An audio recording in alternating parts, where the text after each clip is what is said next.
Just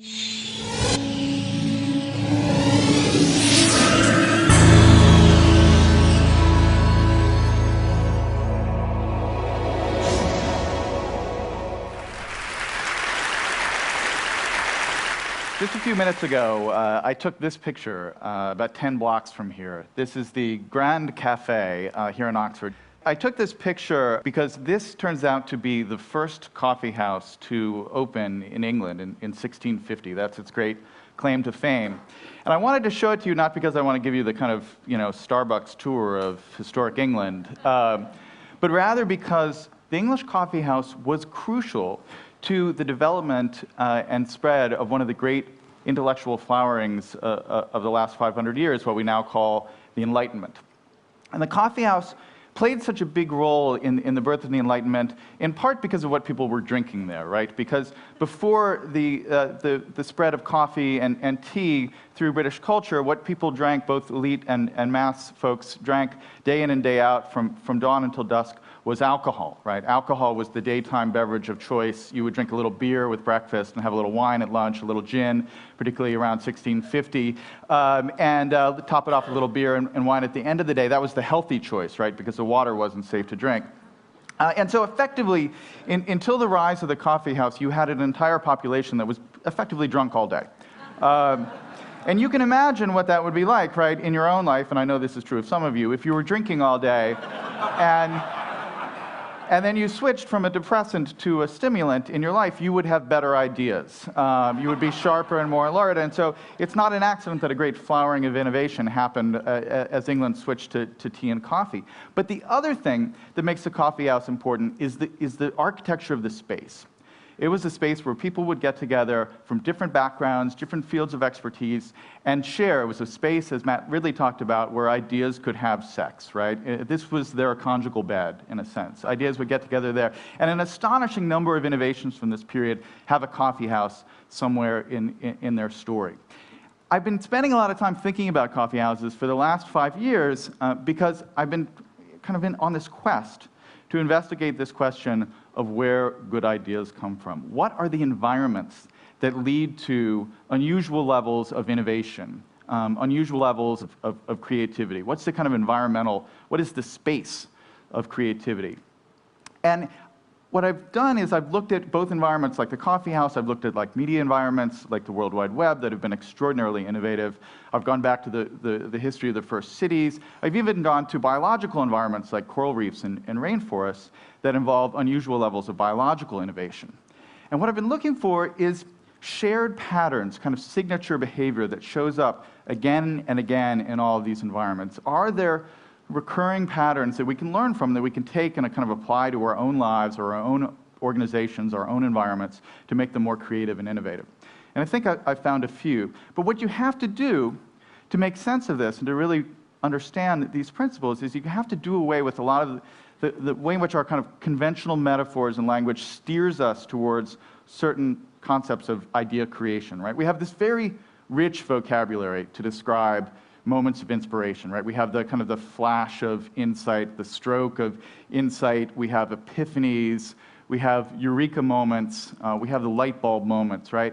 All of these concepts, as kind of rhetorically florid as they are, share this basic assumption, which is that an idea is a single thing.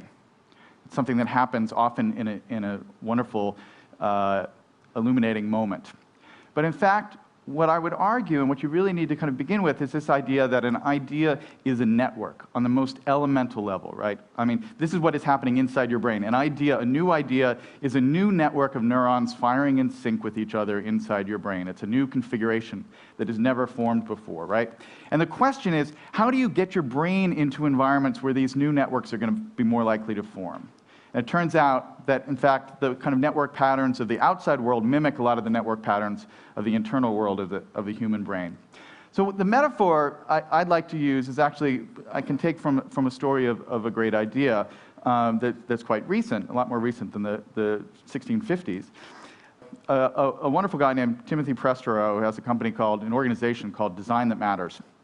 They decided to tackle this really pressing problem of the terrible problems we have with infant mortality rates in in the developing world. One of the things that's very frustrating about this is that we know by getting modern neonatal incubators into any context, if we can keep premature babies warm, basically, it's very simple, we can have infant mortality rates in those environments. So the technology is there. We have these are standard in all the industrialized worlds. The problem is, if you buy a $40,000 incubator and you send it off to a mid-sized village in Africa, it will work great for a year or 2 years, and then something will go wrong, and it will break, and it will remain broken forever. Because you don't have a whole system of spare parts, and you don't have the on-the-ground expertise to fix this $40,000 piece of equipment. And so you end up having this problem where you spend all this money getting aid and all this advanced electronics to these countries, and then it ends up being useless. So what Prestro and his team decided to do is to look around and say, what are the kind of abundant resources in these developing world contexts? And what they noticed was, they don't have a lot of DVRs, they don't have a lot of microwaves, but they seem to do a pretty good job of keeping their cars on the road, right? There's a Toyota 4Runner on the street in all these places. They seem to have the expertise to keep cars working. So they started to think, could we build a neonatal incubator that's built entirely out of automobile parts? And this is what they ended up coming with. It's called the NeoNurture device. From the outside, it looks like a normal little thing you'd find in a modern Western hospital. In the inside, it's all car parts. It's got a fan, it's got headlights for warmth, it's got door chimes for alarm, it runs off a car battery. And so all you need is the spare parts from your Toyota and the ability to fix a headlight, and you can repair this thing. Now, that's a great idea, but what I'd like to say is that, in fact, this is a great metaphor for the way that ideas happen. We like to think our breakthrough ideas, are like that $40,000 brand new incubator, state-of-the-art technology. But more often than not, they're cobbled together from whatever parts that happen to be around nearby. We take ideas from other people, from people we've learned from people we run into in the coffee shop, and we stitch them together into new forms, and we create something new. That's really where innovation happens. And that means that we have to change some of our models of kind of what innovation and deep thinking really looks like, right? I mean, this is one vision of it. Another is Newton and the apple. This is a statue, though Newton was at Cambridge, this is a statue from Oxford, where you're sitting there thinking a deep thought and the apple falls from the tree and you have a theory of gravity. In fact, the spaces that have historically led to innovation tend to look like this, right? This is Hogarth's famous painting of a kind of political dinner at a tavern, but this is what the coffee shops looked like back then. This is the kind of chaotic environment where ideas were likely to come together, where people are likely to have kind of new, interesting, unpredictable collisions, people from different backgrounds. So if we're trying to build organizations that are more innovative, we have to build spaces that, strangely enough, look a little bit more like this. This is what your office should look like. It's part of my message here. And one of the problems with this is that people are actually, when you research this field, people are notoriously unreliable when they actually kind of self-report on where they have their own good ideas or their history of their best ideas. And a few years ago, a wonderful researcher named Kevin Dunbar decided to go around and basically do the Big Brother approach to figuring out where good ideas come from. He went to a bunch of science labs around the world and videotaped everyone as they were doing every little bit of their job. So when they were sitting in front of the microscope, when they were talking to their colleagues at the water cooler and all these things. And he recorded all these conversations and tried to figure out where the most important ideas, where they happened. And when we think about the classic image of the scientist in the lab, we have this image, they're poring over the microscope and they see something, in the tissue sample and, oh, eureka, they've got the idea. What happened actually when Dunbar kind of looked at the tape is that, in fact, almost all the important breakthrough ideas did not happen alone in the lab in front of the microscope. They happened at the conference table at the weekly lab meeting when everybody got together and shared their kind of latest data and findings. Oftentimes, when people shared the mistakes they were having, the error, the noise, and the signal they were discovering. And something about that environment, and I've started calling it the kind of the liquid network, where you have lots of different ideas that are together, different backgrounds, different interests, jostling with each other, bouncing off each other. That environment is, in fact, the environment that leads to innovation. The other problem that people have is they like to condense their stories of innovation down to kind of shorter time frames. So they want to tell the story of the eureka moment. They want to say, there I was standing there and I had it all suddenly clear in my head. But in fact, if you go back and look at the historical record, it turns out that a lot of important ideas have very long incubation periods. I call this the slow hunch. We've heard a lot recently about, kind of hunch and instinct and kind of blink-like sudden moments of clarity.